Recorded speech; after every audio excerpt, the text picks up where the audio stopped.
Testing. Why don't you check that because I hear. You hear yourself? I hear myself. Testing 1 2 3. Testing 1 2 3. Keep talking. 1 2 3. Ana Maria Arenas. Yeah. Okay. Good morning. My name is Ana Maria Arenas. Today is August the 17th, 2010. I am in Tucson, Arizona at the Vet Center interviewing Ruben L. Moreno for the Voces Oral History Project. Thank you, Mr. Moreno, for agreeing to interview by our project. I'm going to ask you some questions and we'll lead into the World War II and also to Korean War, and I'll guide you along the way, okay? Fine. Why don't you tell me a little bit about your childhood, and do you have any brothers and sisters, and where are you placed in that family? Well, I was born in 1927, December, Christmas Day, as a matter of fact. And my father died when I was about 2 years old, and so we came to live in Tucson. I had two older brothers, Santiago, Jose, and one sister who was a couple of years older than I was, by the name of Ruth. What else did you want me to say? What are your memories of your childhood in the barrio and all? Well, I guess I was no worse off than the rest of them. It was during the Depression, and there wasn't much of anything to do or food to eat, for one thing. But everybody was in the same boat, so I guess we weren't any different than anybody else in that, except that maybe some of the people had a father to earn their keep, whereas in our situation, my mother had to do most of the work. She took in laundry and washing and cleaning houses and whatever she could find. She was a cook for a while there at Charro restaurant. So anything she could find to feed us.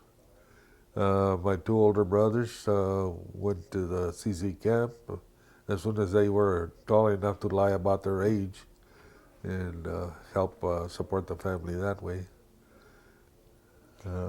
Where were your favorite places in Tucson? Did you have any favorite, the Pompitas or the... As far as growing up, well, places to go,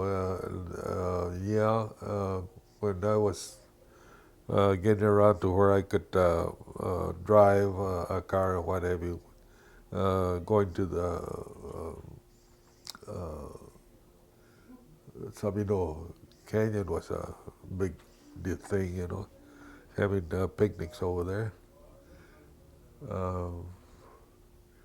I had little odd jobs that I did while I was going to high school. I worked for Montgomery Wards there for a while, and then I worked at the Southern Pacific as a laborer. All that to help buy my clothes and help feed the family and what have you. Of course, everybody was pitching in there.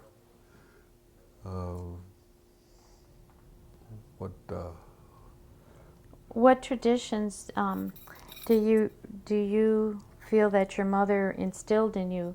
And probably it was from her upbringing, but what were those traditions during that time? I can't think of anything. I imagine it all came by osmosis because she didn't really preach to us, but she did set the example. We all had to get to work and bring some money in, because in the long run, it took all our working together to feed us. So I guess she taught us to be thrifty, for one thing. Was she from here, or Where was she born? She was born in the Senorita Mountains. My grandfather had a ranch there, and Greaterville, I think, is where she was actually born. Uh, it so happens that my grandfather decided to get divorced, and so he got rid of the ranch. And I mean, selling the ranch in those days meant selling the cattle, because the land just wasn't worth anything. You couldn't sell your land. So he sold the cattle and gave some money to my grandmother, and she was moved to Tucson to where her boys could work and help support the family. And my mother met my father when they were working the Helvetia. My father was a miner, and that's where the family started. During the 1930s, did any of your family members participate in some of Roosevelt's programs, like the CC camp, the... Well, both my older brothers were in the CC camp. It was really a big help, because there was a little more money coming into the house then. And for my oldest brother went first, and then my second to the oldest brother, Joe, he went to the CC camp. Do you remember where they were at? Were they in Kingman? My oldest brother was in Flagstaff mostly. And my younger brother was here towards Cochise. So they were all very sincere about helping the family, and they knew where their obligations lay, and were very good about that. But then we all pitched in. I remember shiny shoes when I was a kid. Had my own shoe box, and worked over on Congress Street, shiny shoes. But so did my older brothers before they were tall enough to lie about their age and go to the CC camp. You said you did did without a lot of things. What were some of the things that we take it for granted in today's times versus back then? I mean, what were some of the things that you just couldn't do it because the economic environment was so low? It took money. Yeah. Actually, everybody was in the same boat as far as that goes, We didn't really realize how bad off we were until we grew up and were able to earn our own living, But yeah, it was hard times when you compare it with what we got nowadays, Mm-hmm. But it was good times in another way, because it built our character, and that has something to say for it.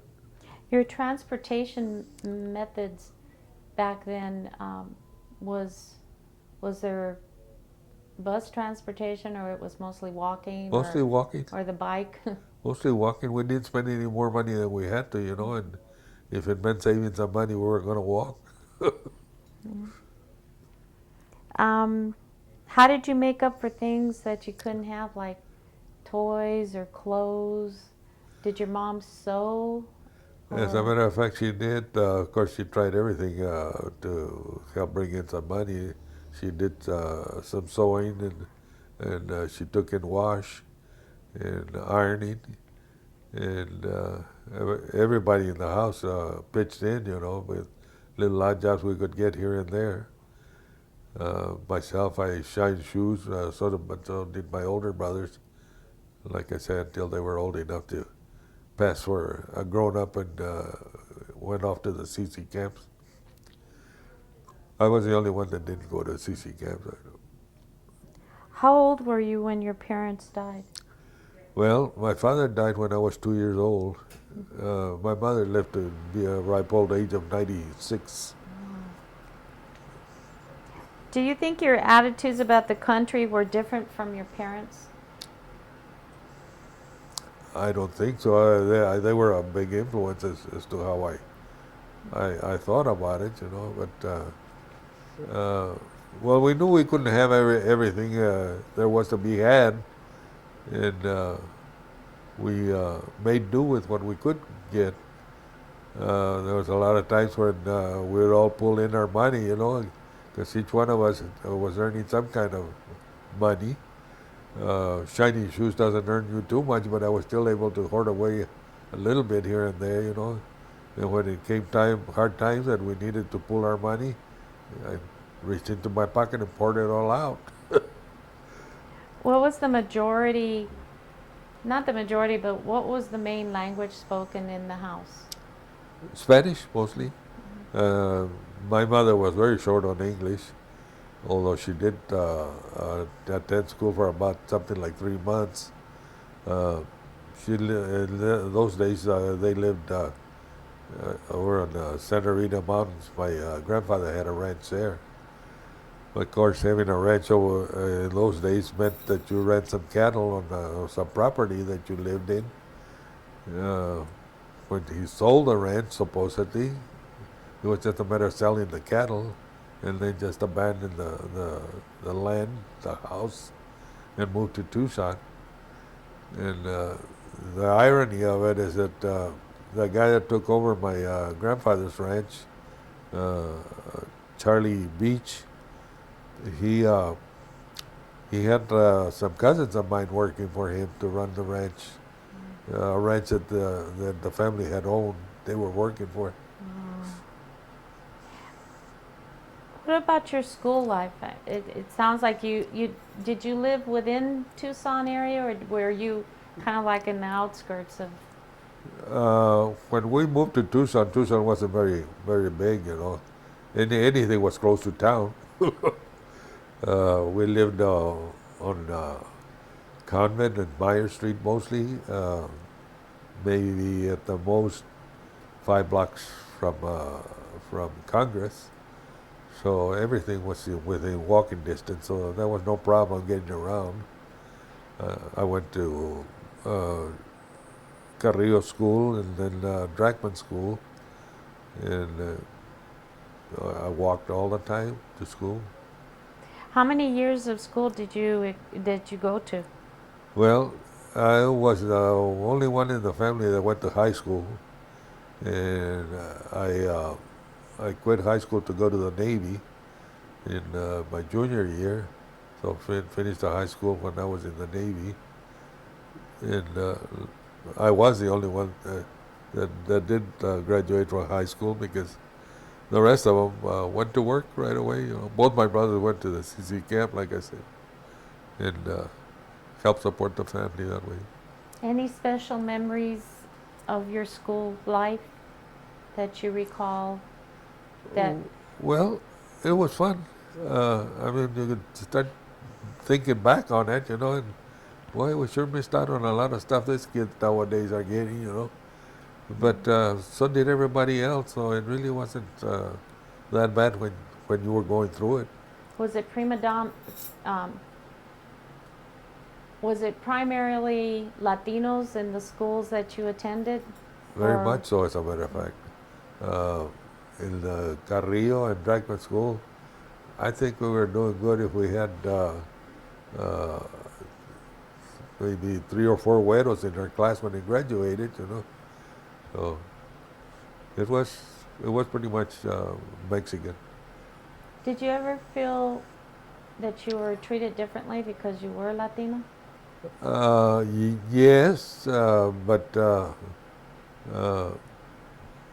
actually the underdogs were the whites because they might have had the money, they might have had the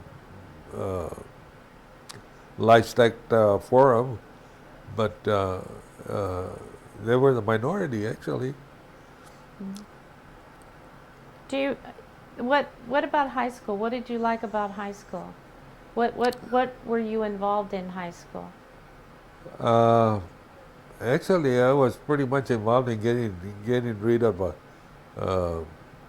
the hard part of it, uh, uh, loading up on all the credits that I had to have to, so that I could get out of high school and start working, support the family. Did you belong to any clubs or activities? Did you Uh, uh, experience sports? Actually, no.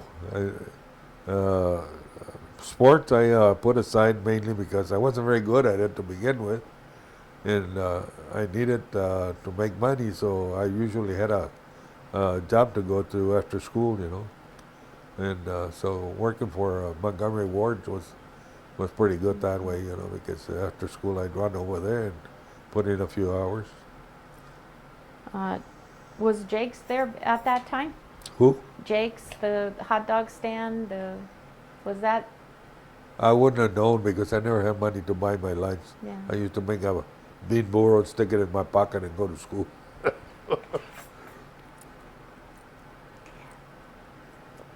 You said that you worked while you were in school. Um, do you feel that tradition, that was a given tradition, but do you feel that was instilled by your parents, that you had to, in order to survive, you had to work? I don't know. I guess so because we just took it for granted that was life. Do you remember others being mistreated because of their color Uh, or their? there was a certain amount of prejudice here and there, Yeah,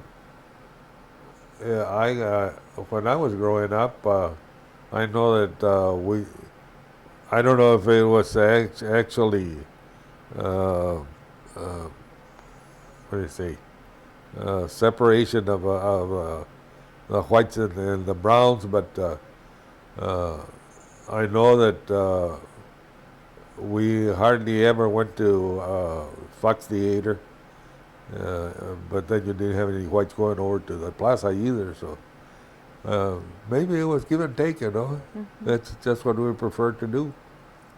What did you do for fun while you were in school and after school?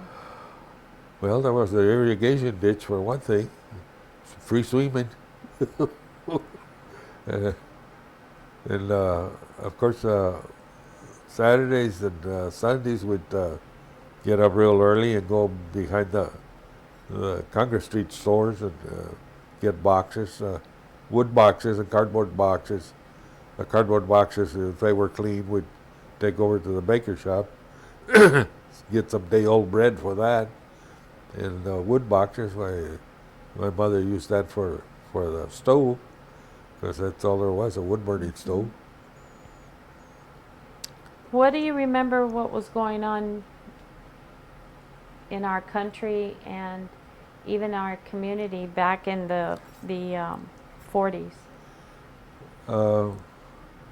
Actually, by that time I was already, when the war started, I was about 13 years old. So I was very much involved in bringing money home because we didn't know when the checks were going to come in with my brothers. They were both away in the service.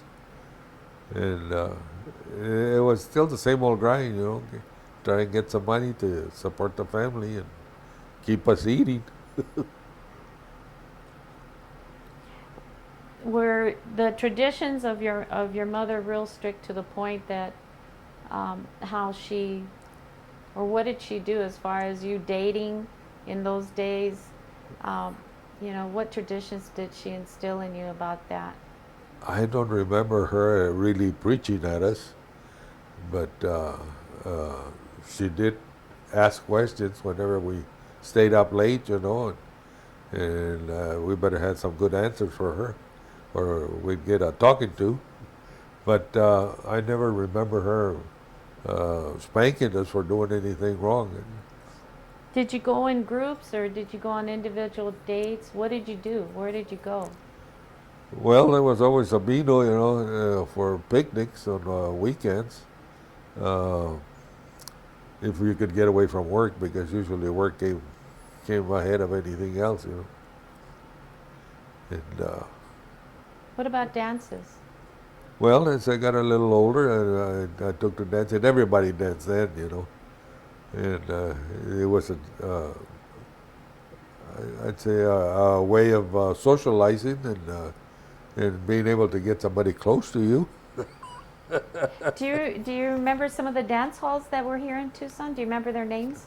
Well, the one that I remember the most was the Blue Moon. I was just on off a Miracle Mile as it made a turn into 6th Street. Uh, that was pretty good. We used to have some big name bands stop by there. So working real hard to get the money to make those dances was a must.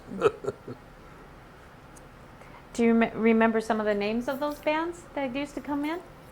Yeah, Benny Goodman, Glenn Miller was in town a few times.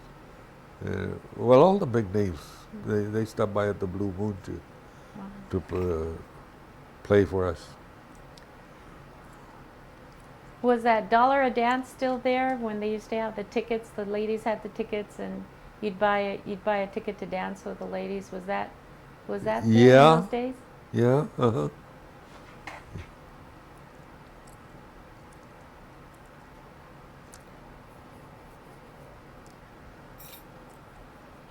Okay, so what was your life after school, or when did you decide you wanted to join the service? Well, I was in my junior year in high school when I quit school to go to the Navy. Uh, by that time, both my brothers were coming back from the Army. They'd been in the war, and the war was just over. So I figured it was time for me to go. Uh, because during this time, I was dating all those girls, overage girls that needed somebody to dance with. And I figured somebody might complain about that, so I figured I better get going. So I put 2 years in the Navy, came back, and joined the Marine Reserves here. And then when the Korean War broke out, they activated the Marine Reserves, and here I go. Then it was my turn to fight the war. Was there a draft during World War II? Was there a Yeah, draft? yeah, It was mostly draft and volunteer? right. Well, there were no young people to volunteer anymore. They were all away in the service. So they did start the draft and took everybody that was available.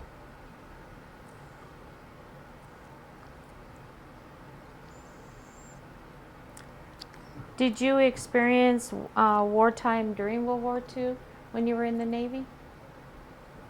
In other words, what was your basic training? Did you get shipped out? What were the maneuvers? Actually, when I went away to the Navy, the war was already over. Um, let's see, it was over in 45. In January of 46, I joined the Navy.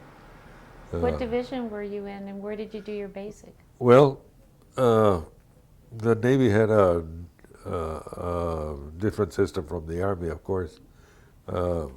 There was no division to assign you to. You went through boot camp, and then they'd assign you either a ship or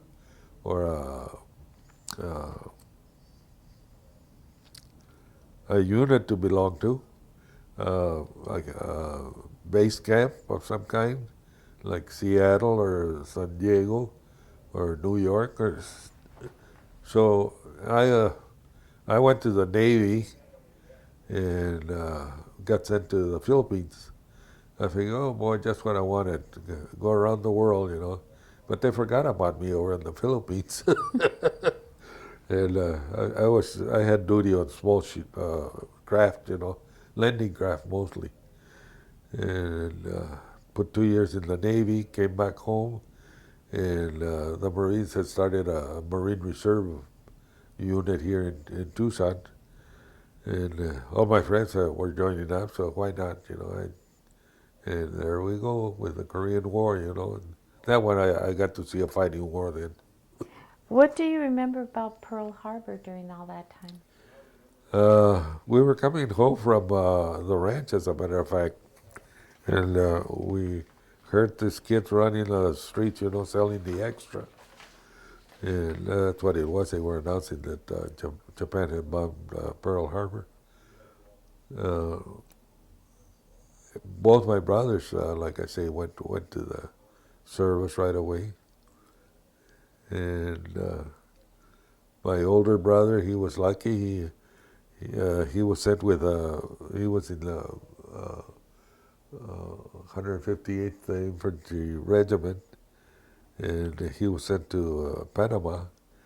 And after they were organized over there, they sent the whole unit over to the Pacific, and he got left behind because he came down with oh, what's the name of that fever? Well, I can't think of it right now. But anyway, he came down sick, and he got left behind. And when he recuperated, they kept him there in the Panama, training the soldiers that were going to the Pacific. So that's where he spent his hitch. My second brother, he joined the paratroopers, and he got to fight in the Philippines and Guam, and finally landed in Japan. So by the time it was my turn, the war was over, but I got to put in my hitch too. I was back home and joined the Marine Reserves, and then got activated for the Korean War, and that's where I saw my exit. Did you support the war effort? Definitely so, yeah. It was something had to be done. I seem to remember in talking with my parents, was there rationing during that time? Oh yes. What was that about? Well, there was the ration books that you used, stamps and what have you, to buy food that was short on getting your hands on. So that's as far as the rationing I remember. Long lines? But it actually wasn't too bad for a person that used to existing on tortillas and beans, you know, because we could always get that. Did you ever discuss the wars with your friends or your family of concerns or kind of giving premonitions that you were going to be going? Did you ever talk to your mom about this? No, we kept a pretty level head about that. We knew that fighting the war meant somebody was going to get killed, and we were just praying that it wouldn't be us. You know, both my brothers were in the fighting or close to it, and every night my mother would get the ones that were left behind and get us down on our knees and pray. I think that did a lot for getting the right attitude about it. How old did you say when you joined the service, the first time around, the Navy? Me? Uh-huh. I was 17. 17. Uh-huh. What made you decide the Navy? Well, about that time, the boys were coming back. I figured I better get out of town because I'd been dating their girlfriends. How did your mom feel when you joined? Well, she breathed a sigh of relief, I think, because I was sure to get into trouble the way I was going.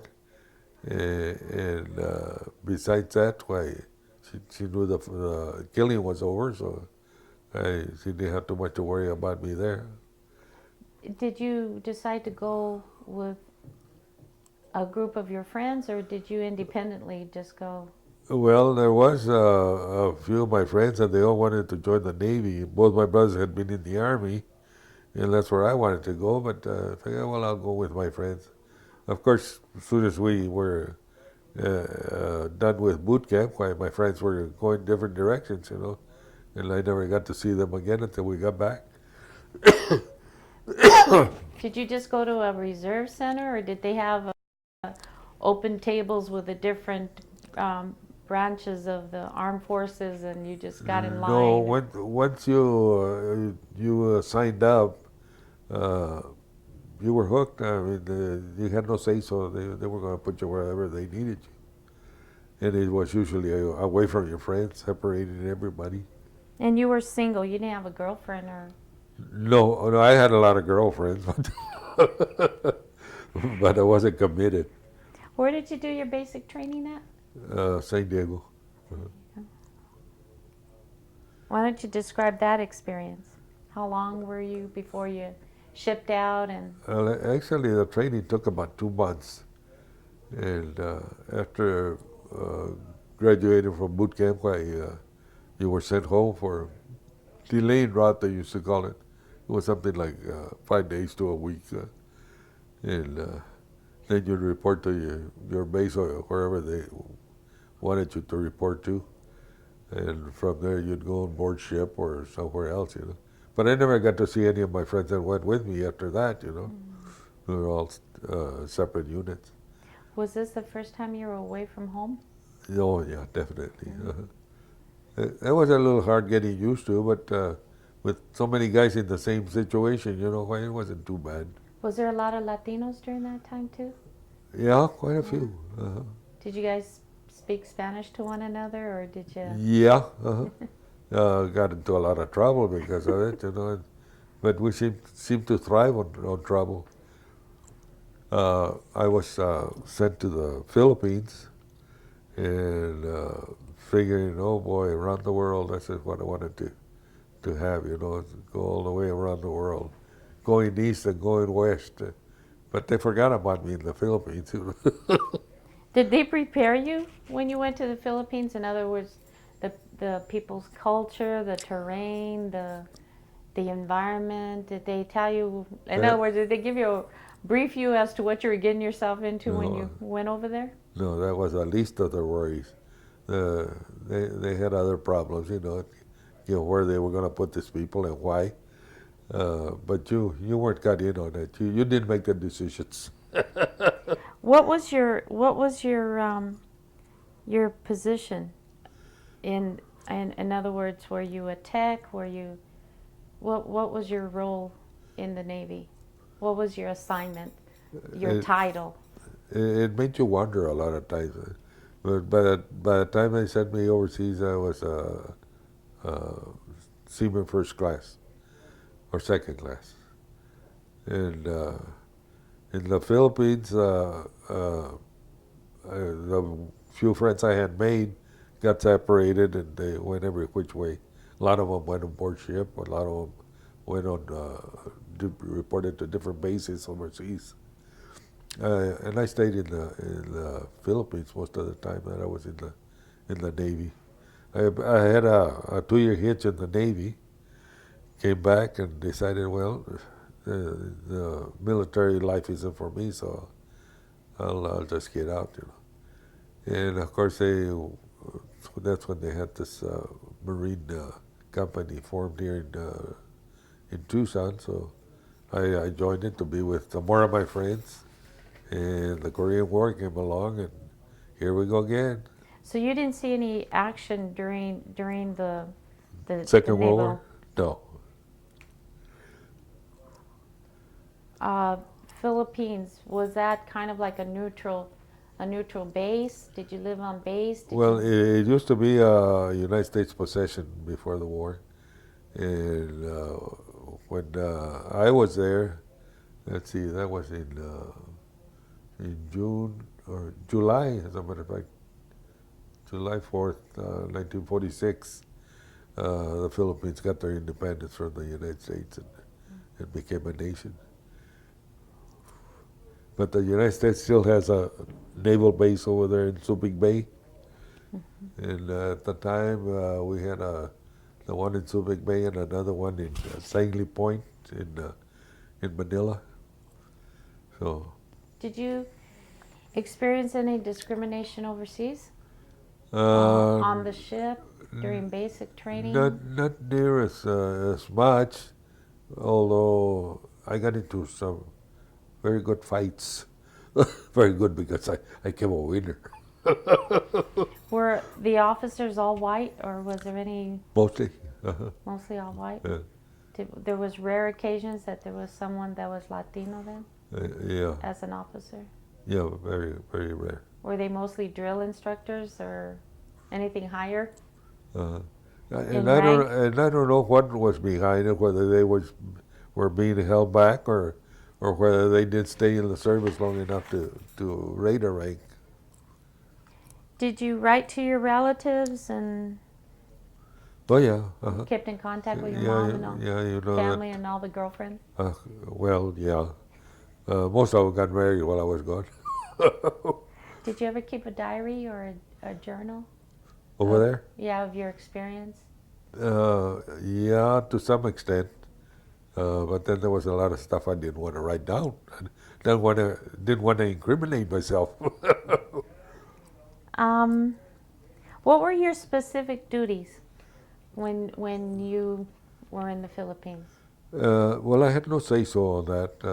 I mean, you join and the Navy takes over and they do with you whatever they have to do. So I really can't say that it was a toss of a coin, more or less. And you did what the Navy told you to do and keep your nose clean and you'd be all right. Were you ever wounded during that time? No, not in the Navy. However, in the Marine Corps, if they gave away medals for being scared, I'd have really been decorated. But I was lucky when I came to the shooting war in Korea. I had a lot of my friends wounded and killed over there, and I was right in the middle of it and coming out of there unscratched. So I was lucky. What about the military leadership? Did you, what was your opinion of whether you were in the Philippines or the overall of the government, the type of military leadership that we had? Because obviously, sooner or later we were going to enter into a new war era of Korean, but were you well up to date with everything that was going on during that time? Well, it really wasn't any sense in worrying about it because you weren't calling the shots. Once you're in the service, you do what they tell you if you want to stay out of trouble.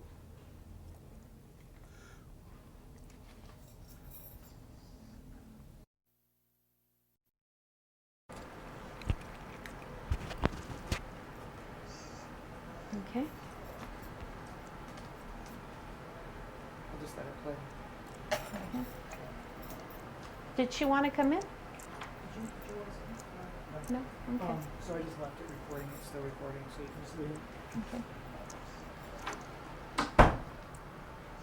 Okay, this is tape 2 for Ruben L. Moreno interview.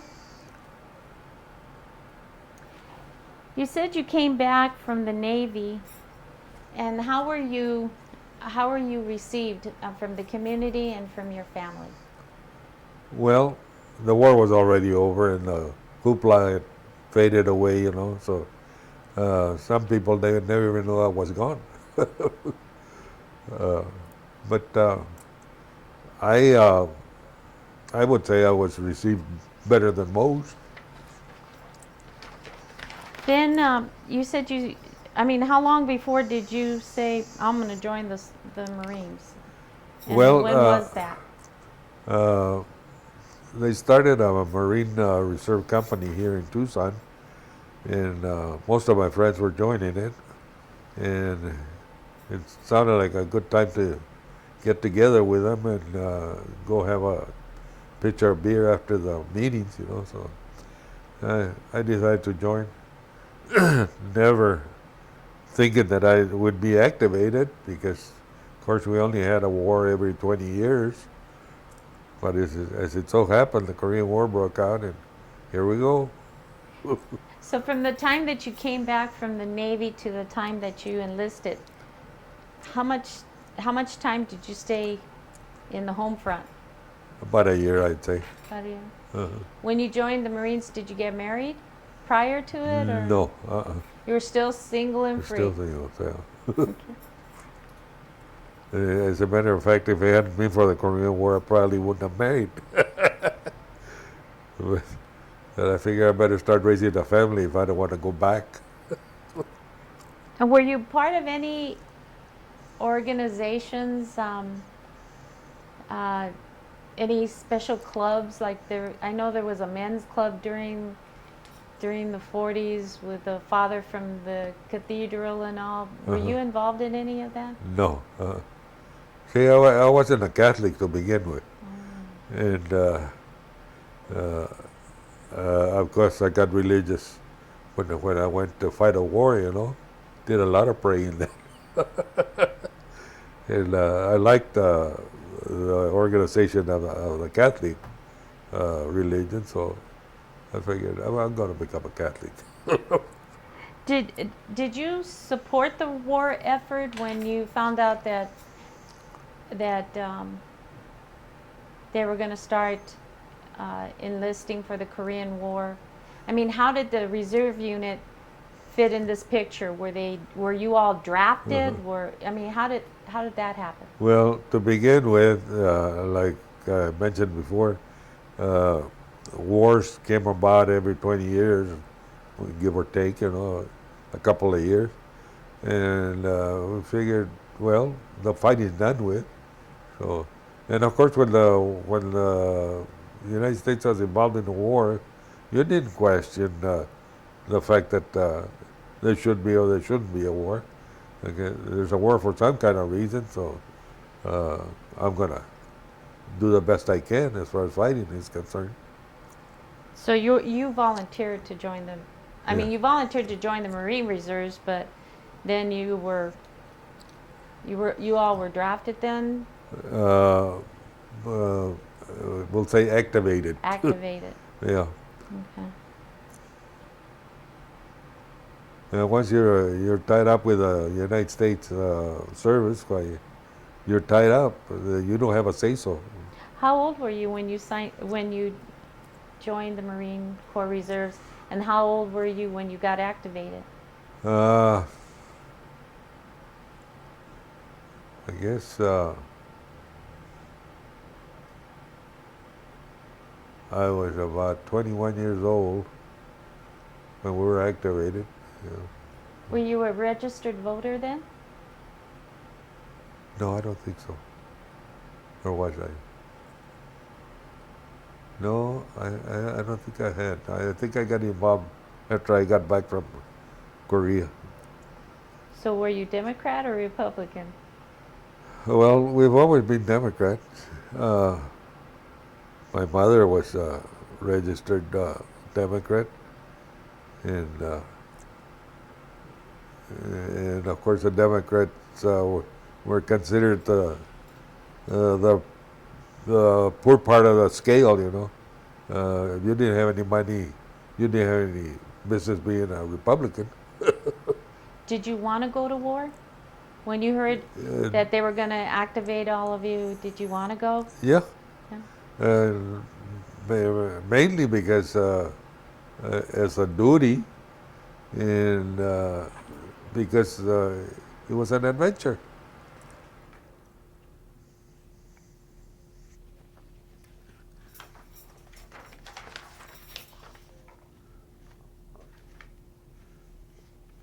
How did your family respond to you, one, signing up now with the Marine Corps Reserves, but also once you got activated? How did your family feel? I don't know. My mother was very good about hiding her feelings. She'd already sent two of my brothers to war, you know. I don't know how close to having a broken heart she was about that, but she never showed it. Were you married when you went to Korea? No. No. Did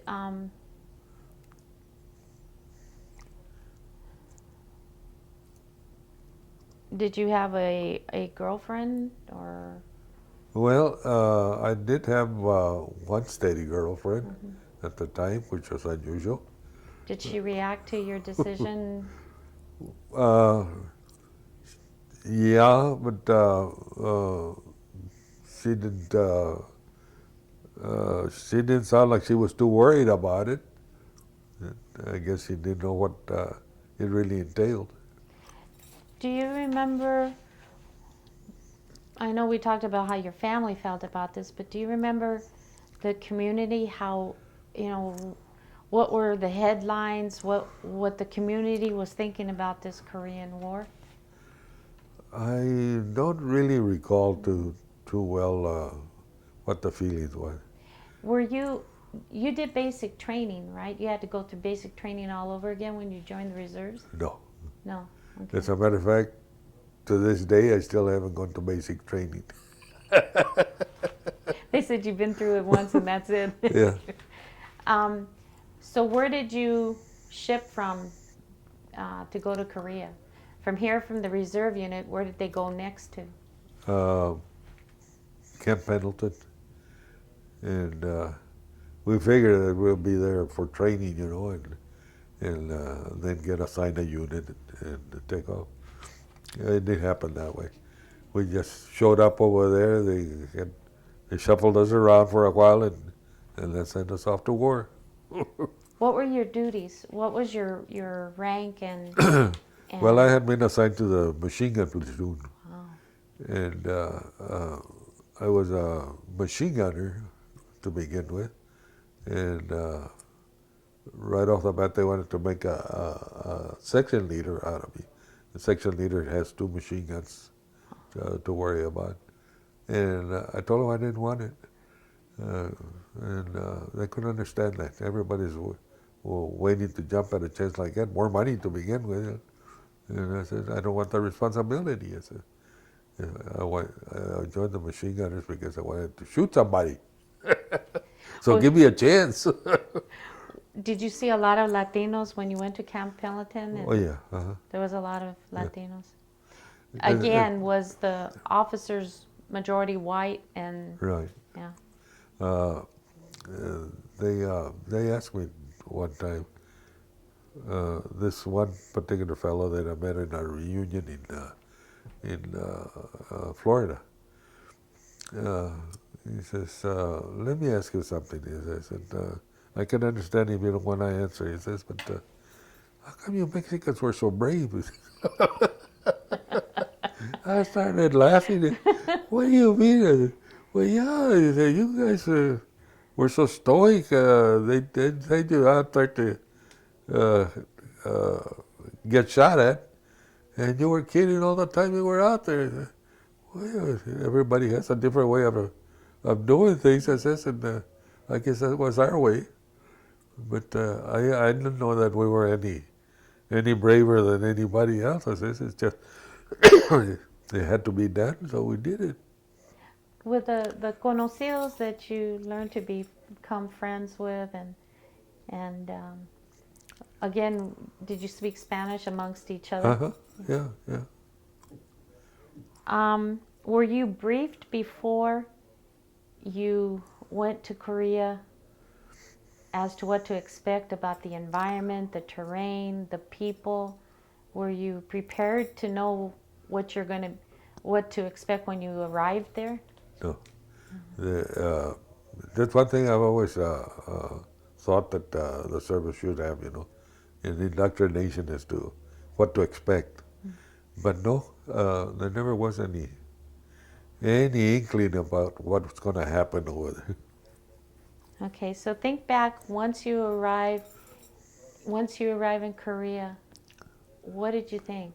I mean, what was your experience with the population there? I really didn't pay too much attention as to what was going to happen, but I did a lot of this. Yeah, you really get religious once I start shooting at you. What was the interaction between the U.S. troops and the native population there, and even the women? Uh, well, I don't know.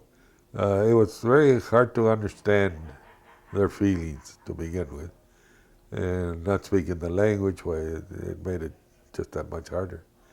Uh, I've, I've always asked myself, uh, what what was the deal there? What kind of relationship could we have possibly started up with the Korean people over there? And I just don't have any answers for that. You don't know what the purpose of your role was there? It was always kept very simple, you know. You're going out there to go kill people, and you make sure that they're the right ones you're killing. Did you pick up on learning the language? Hardly. I probably learned The a slang? few greetings, you know, but and I've forgotten all of that I learned. What was the typical day with you in Korea? I mean, you just didn't. Did you start taking off and camping from one place to the other, or did you stay at the base and prepare one more time before you head out to the country? What? Well, we were always on the move to begin with. Like, say, after we landed at Incheon, uh, every day was altogether different, you know.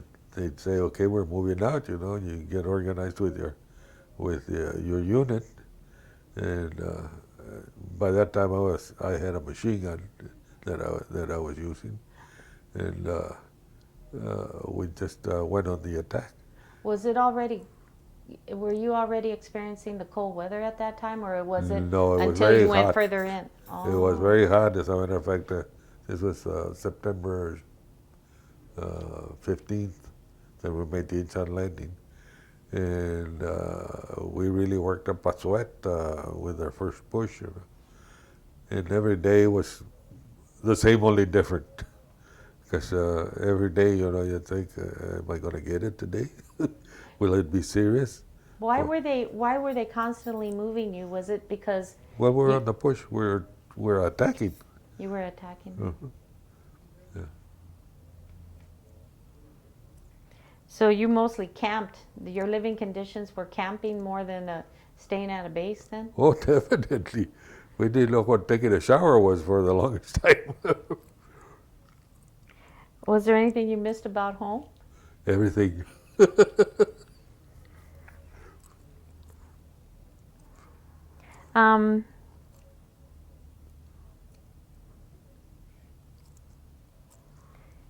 What did you do for recreation when you weren't?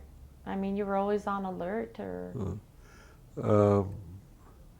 I entertained myself by going hiking, walking around, checking the terrain, studying the people, things like that. Most of the guys would organize a baseball game or something like that, you know. But I never was much of an athlete to begin with, so this is what I like to do, you know, is walk around. During that time when you were, you know, pushing, did you experience any discrimination with any other No. race or No. anything? You were No. all as one then Oh, yeah. during that time. His answers was just as good as yours, so you wanted to be in his good hands, and you never knew that anything you might say to this guy might keep him from saving your life one of these days. But that was always the Marine Corps code anyway, right? Yeah. Any memorial or any memory of any kind of experience that you had in Korea that you'd like to talk about? Other than any injuries, of course, but I mean, anyone that stays in your mind and in your heart of an experience in Korea? Well, losing a dear friend, really affects you. I lost a very dear friend of mine from Nogales. His last name was Moreno too, and he got killed about 10 feet away from me. And up to that time, I had been gung ho. I was right there in front, getting ready to do my duty, supposedly. And he was right by my side all the time, So I felt kind of responsible for having him killed so soon. Yeah. So it stayed with me. Did you keep in contact with your family through Uh, letters and yeah. Uh-huh. Mm. Yeah. Do you remember how often you wrote to them, or? Every chance I could. Yeah. A lot of times I'd carry a piece of paper in my pocket, and if we were tied down, even when bullets were flying, I'd take it out and start writing. When did you start? You're here pushing, and you're attacking all of these individual. What were they? Villages or? It was mostly along the hills. Sometimes we would go down into the villages, and clean the huts out. But that wasn't a very uh, desirable thing to do. Yeah. You'd rather go attack them in their foxholes and do that. When did you experience the weather changing? The what? When the weather started changing and getting really cold. Uh, I mean, I did you guess- go to Chosin and? yeah, we landed at Wonsan after Insan, and it was a little cooler there. And then it started getting colder and colder. And by that time, we had already gone up to Coterie, and that's when winter really hit. When did the government give you the gear that you needed to be able to Mostly, withstand? mostly always late. We'd freeze for a while before they got around to it. What injuries did you experience, and where? I was lucky that never was, or maybe unlucky, because I was so lucky I lived all through it. Whereas here's this guy with his leg up in the air. Come on, aim right, and I'm cussing him out. I need $1 million wound. $1 million wound is the one that just scratches you and sends you behind the lines. So Did you ever experience frostbite during that time? yeah, as a matter of fact, I still have black nails from it. My toes Your are the toes same. too, really?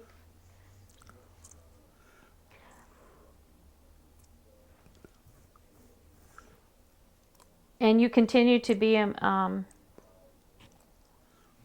machine gunnist, right? Yeah, several times they tried to make me well, they did make me a squad leader, but I still continued with using the gun. And then they tried to make me a section leader a couple of times, and I refused it because I wanted to be able to get a hold of the gun when I needed it. Do you feel that the authority sent out one group more than the other to combat missions, or were you all equally distributed in going out there? Oh, when we were on the push, we had the sergeants and the corporals and so on down the line giving you orders, and that's the only way a military group will work. So this was not the reason why, but follow orders. You said you weren't wounded, nor I'm assuming you weren't captured either. No. Did you ever have face-to-face contact with the enemy? Only after they were dead. But I did see him drop in front of me, and I might have been the one that shot him. I don't know. Maybe the guy next to me. I don't know. Were they just as young as you guys? And just as what? Young as you guys were? Yes, as a matter of fact, sometimes they look younger. Wow. Of course, they were all very small compared to us. How did you feel about the military leadership in Korea? I guess it could have been worse, but it also could have been better. Bitter in the sense of Well, education or experience? it's all a matter of character, I guess. Uh, you would want them to be a little more civil to you, but then you have to realize that if they're out there giving orders, it's because they've been given the right to give orders.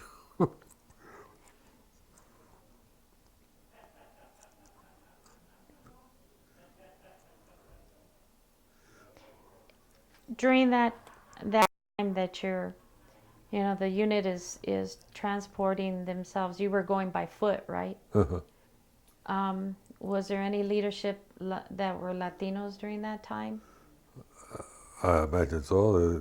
We had sergeants, and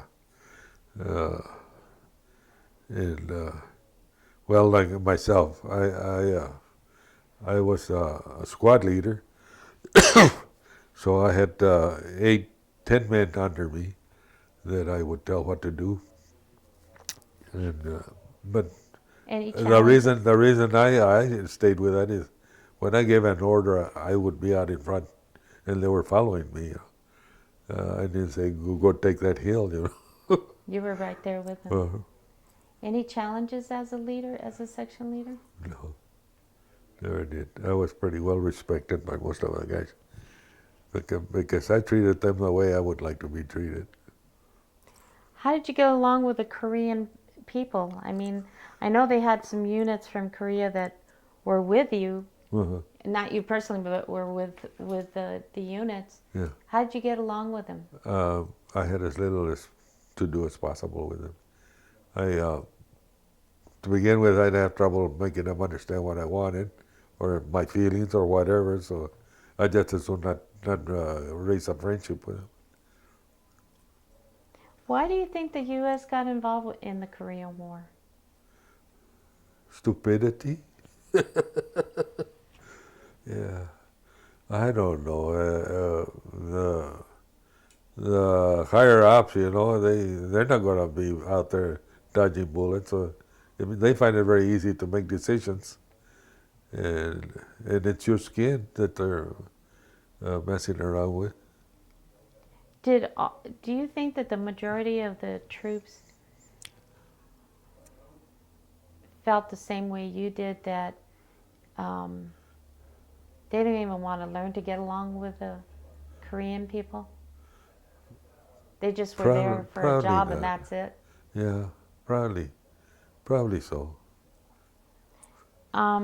Were you able during that time to ask questions from the authority as to like why you're here, what was the purpose, what was our goal, what's our mission?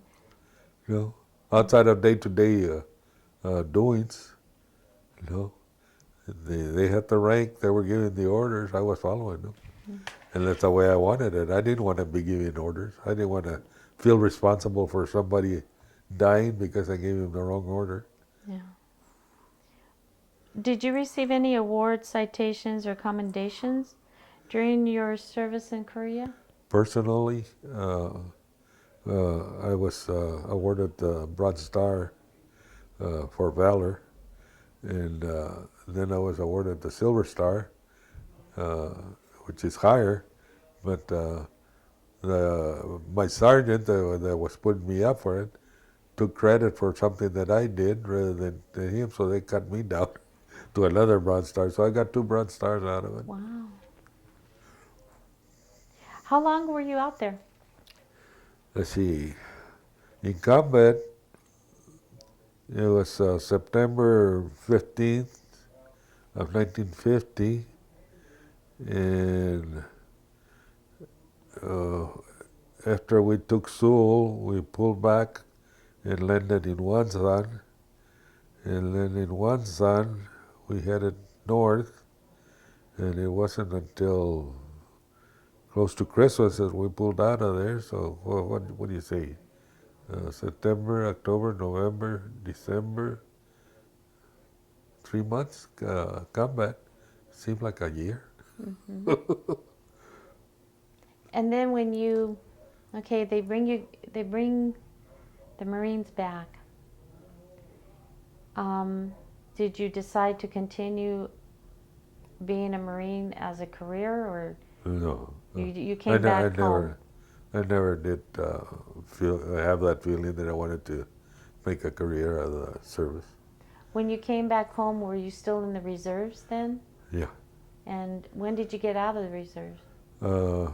Whenever they decided to release me, because they extended my enlistment by a year, and then once they let me out, they extended it again, and so finally they just let me go. But I wasn't able to report or do any duty after I got back. Okay, you come back home. How are you treated by your family and by the community when you came back home? Well, I can't speak for all of them, but my mother was glad to see me. My girlfriend was glad to see me. Although when I was in the Navy, I had a girlfriend waiting for me. You know, she waited 7 months and she got married.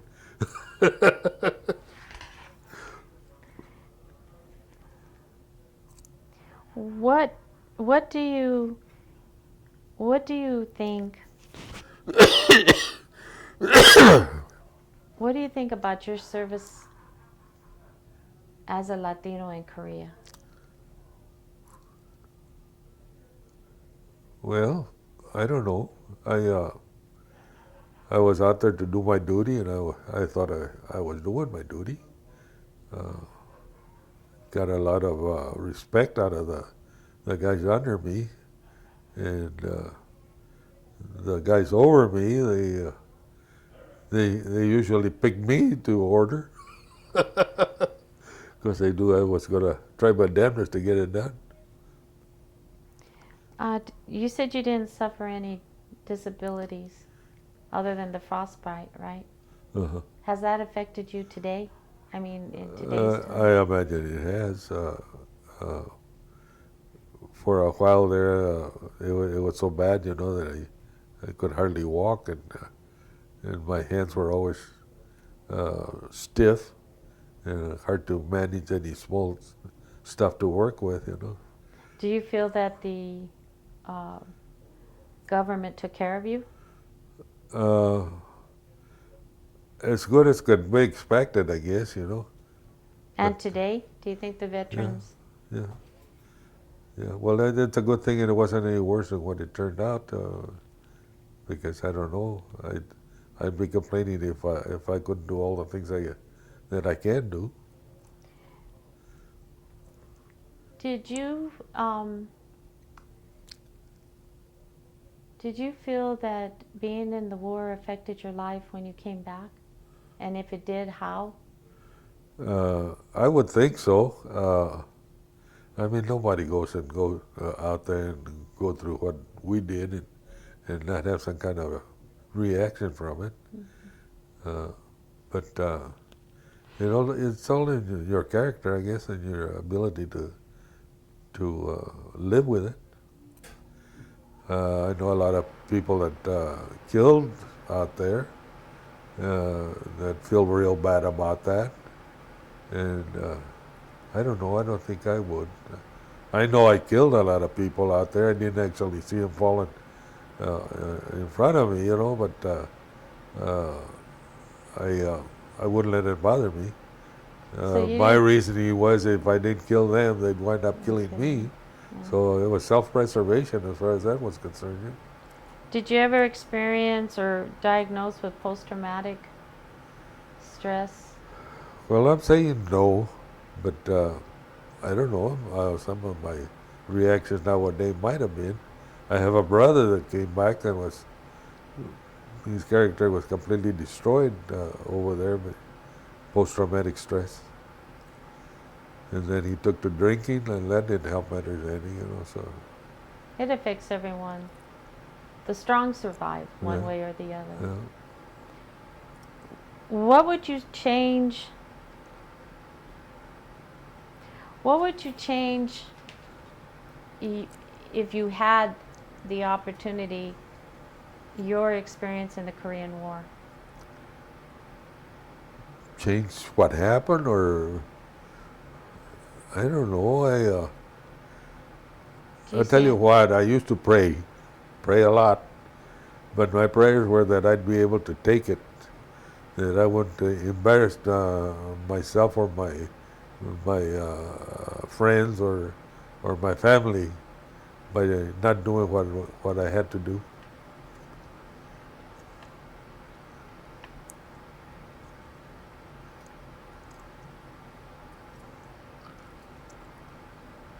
Okay, so you come back. Did you get married then? What career did you decide to do? Did you go to school? What did you do? Actually, I had never given marriage any thought, I was having too much fun. And when I came back, I said, hey, I better get to raising a family and live a life, I said, because maybe if I get a family, they won't take me again.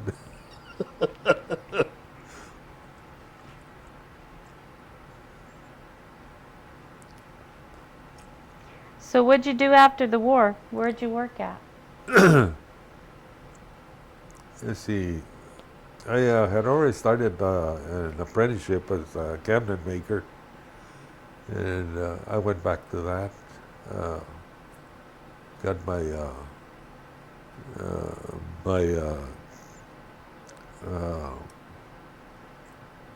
apprenticeship back, and went through it. Put 4 years into my apprenticeship, What was the apprenticeship? cabinet making and carpentry. I was running a cabinet shop for Sun Construction even before I was a journeyman. So I guess and I worked steady, so I guess they liked what I did. Do you think the war had any kind of effect on the Latino community? It always does. I feel that what you do out there brings out your character, and in doing so, you gain the respect of other people, and well, I don't know what else I can say about that, because it's it's a challenge. It's a character builder, or either that or it tears you down. From your life experience, is there a story about the Korean War that hasn't been told or hasn't been told accurately? I would say people have their own opinion about what's right and what's wrong, and depending on how you feel is how you're going to see it. So I don't know. How did you see it? I went with the idea that I was going to do the best I could, and if that wasn't good enough for anybody, well, that's their problem, not mine. How do you think your experience is different from those who served in World War II or even Vietnam? What stands out for you about the Korean War?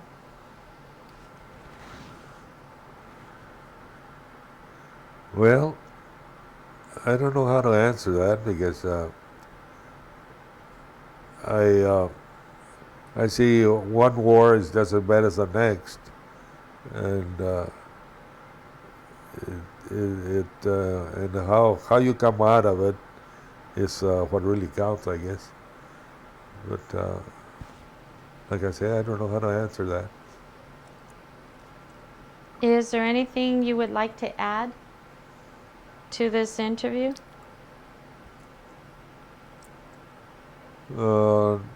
No, outside of the fact that I wouldn't have missed it for the world, but I sure as hell wouldn't want to go through it again. What would be, with all the experience that you had from being a Latino to serving your country in the Navy and then in the Marines, then experiencing Korea, what advice would you give future Latinos who would be listening to this interview? I don't know. I never believed in giving advice. I always thought I'll give them an example. I won't give them advice. And if you think that way, I mean, you'll come out ahead. You'll be doing more good for yourself than you will for anybody else. Okay, anything else? That's it.